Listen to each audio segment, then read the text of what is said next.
You know, growing up, I can say, as a son of Pakistani immigrants, Israel was a colonizing force, a force of oppression and injustice. I want to go talk to Jewish fundamentalists, these settlers in the West Bank. If we can get some people to think about Israel and Palestine through new lens, new perspectives, why not?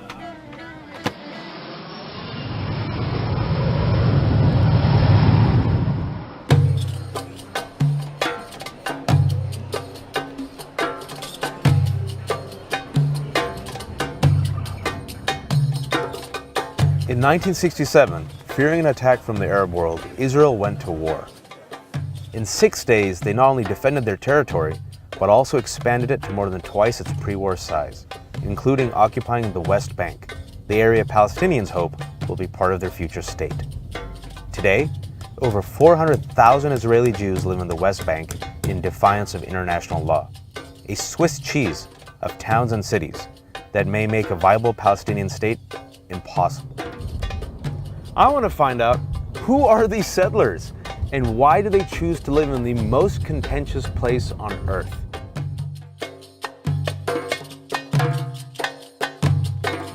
I feel like I'm in a very wealthy American suburb. All right, who wants coffee? I will gladly take if you are making, sir. And just let me see, where'd my wife put sugar? To you as a religious Jew, just explain to me, why would someone choose to live in the West Bank? This is the symbol of returned, restored Jewish sovereignty. The land and the dream of the land is what makes us able to exist.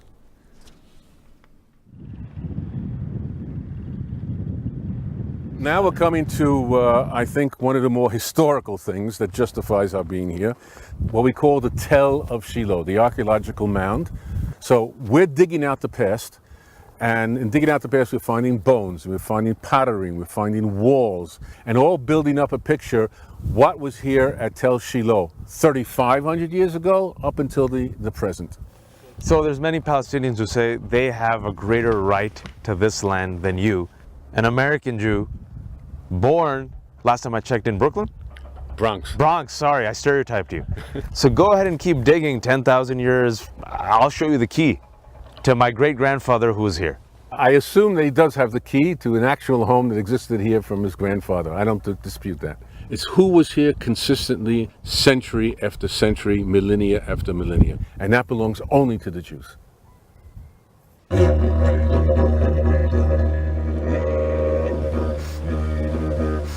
When you think of that like dumpy settlement, right? This is the dumpy settlement. You got like these shack-like things behind me, especially to the left.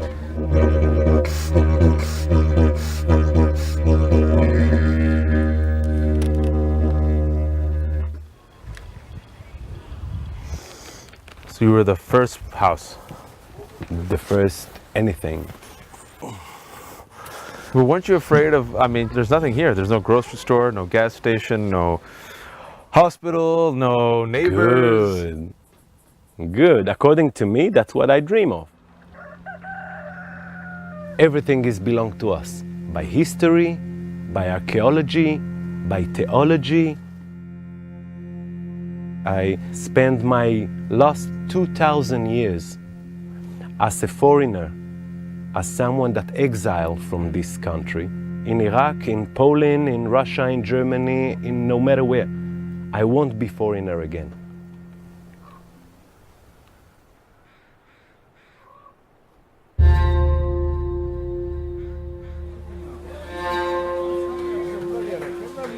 The occupied territories and the settlement project have been the central and most divisive political issues in Israel since literally the moment of the ceasefire in June 1967. A group called Gush Amunim, the Bloc of the Faithful, this kind of premier settler organization, began to work to create large-scale civilian settlement across the occupied territories.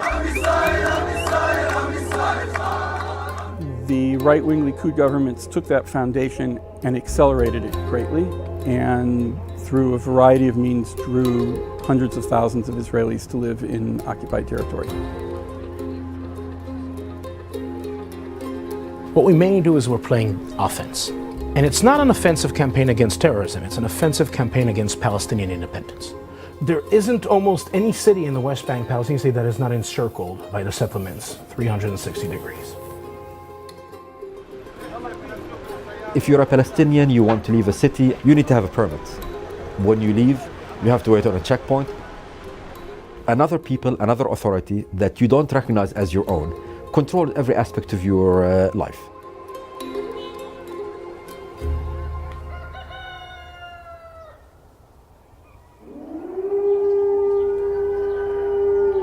Three Israelis were killed by a Palestinian terrorist in the settlement of Halabish in the West Bank over the Jewish Sabbath. Guys, can we actually stop by on the settlement where this attack happened? And can we do a quick stopover?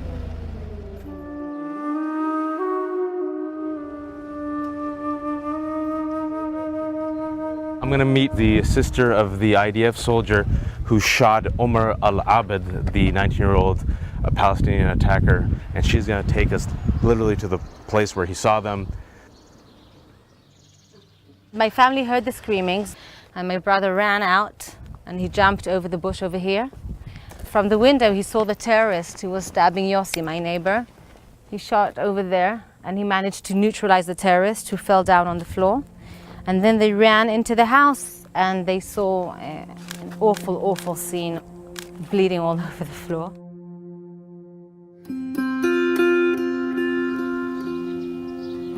It's almost like the settlers are building homes on hot lava.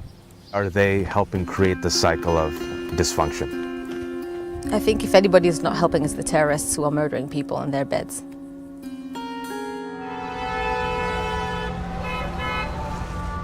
I'm about to go talk to Omar's parents. Do you condemn what your son did or not? أنا بحملها للاحتلال لنتنياهو يعني وش صراصير نتكتل هم ما يتكتلوش سيدنا محمد صلى الله عليه وسلم العين بالعين والسن بالسن.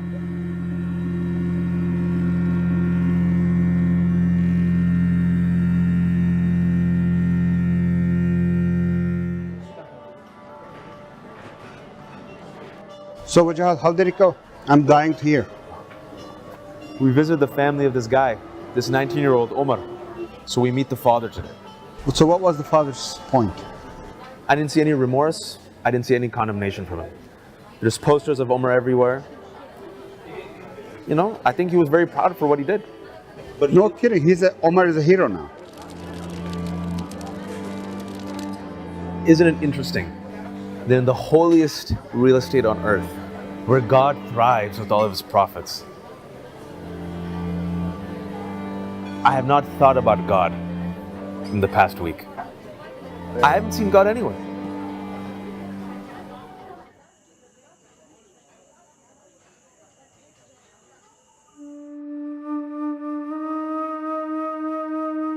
We're about to head into Hebron.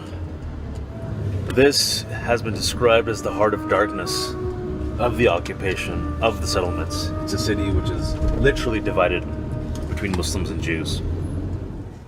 The settlers here are some of the most hardcore. To avoid further angering the Palestinians, the Israeli government rarely lets them expand their community or build new homes. I'm here to meet Yishai Fletcher and Noam Arnon, two representatives for the Jewish community of Hebron.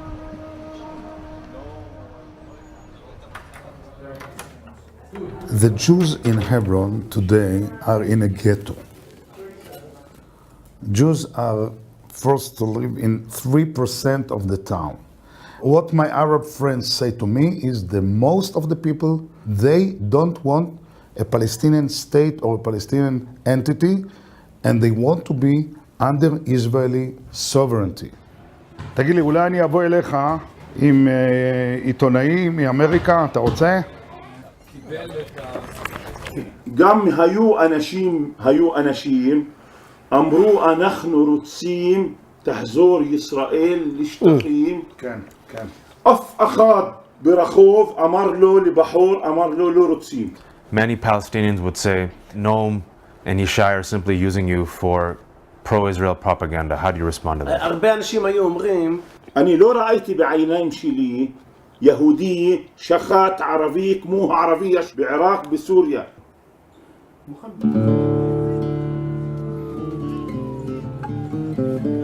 For both of you, is it worth the bloodshed and the conflict?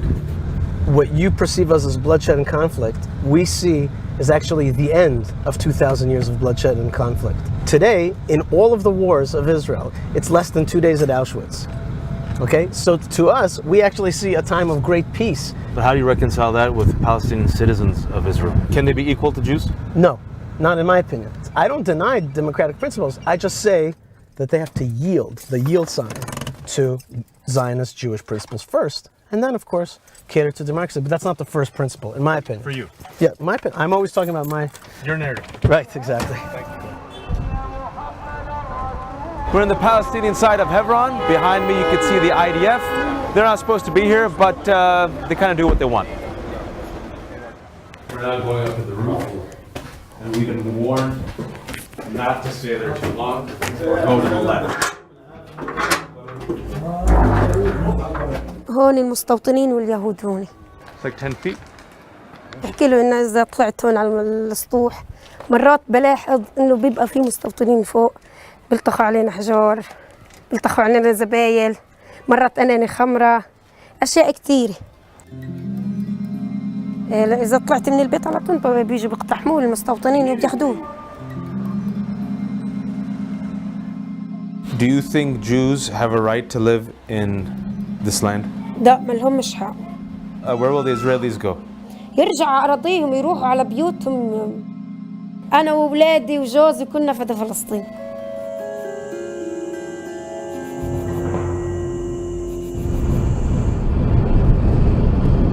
How are you feeling? I feel sad, man. I feel sad. Now I'm thinking about you asking me, I feel really sad. I feel sad. Hearing every single story, I felt sad. Even the story of the settlers, because I feel like they missed the mark, you know? They missed the story of Abraham. They missed the spiritual lessons of what it's about.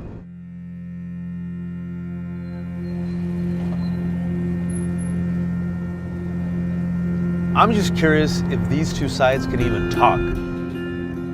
I'm about to go meet Rabbi Hanan Schlesinger. He's one of the leaders of this NGO group called Roots, which brings Israeli settlers and Palestinians together for dialogue.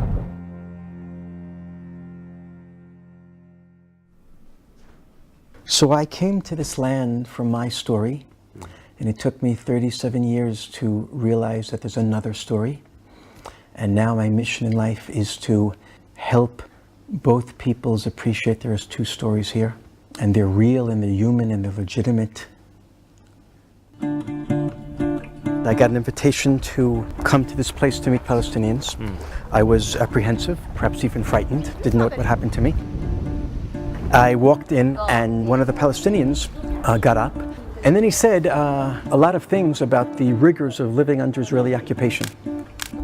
That was the first time in my life I heard someone use that word occupation. It was so different from everything I know, anything I could imagine. So I was confused and I was upset and I was challenged, and I began a process that made me into what I'm becoming today. And suppose a Palestinian was here. They'd say, how can you not have seen me? I was there all along. You're giving yourself a pass. The closer you are, the less you see. The attitude of colonial America to the Indians is the attitude of America to the blacks. We've done things, I mean human beings. 20 years later, how could you have done that? Didn't you see? Didn't you see? The way that my people are settling Judah and Samaria is unfortunately coming at the expense of the Palestinian people. I think that's a fact.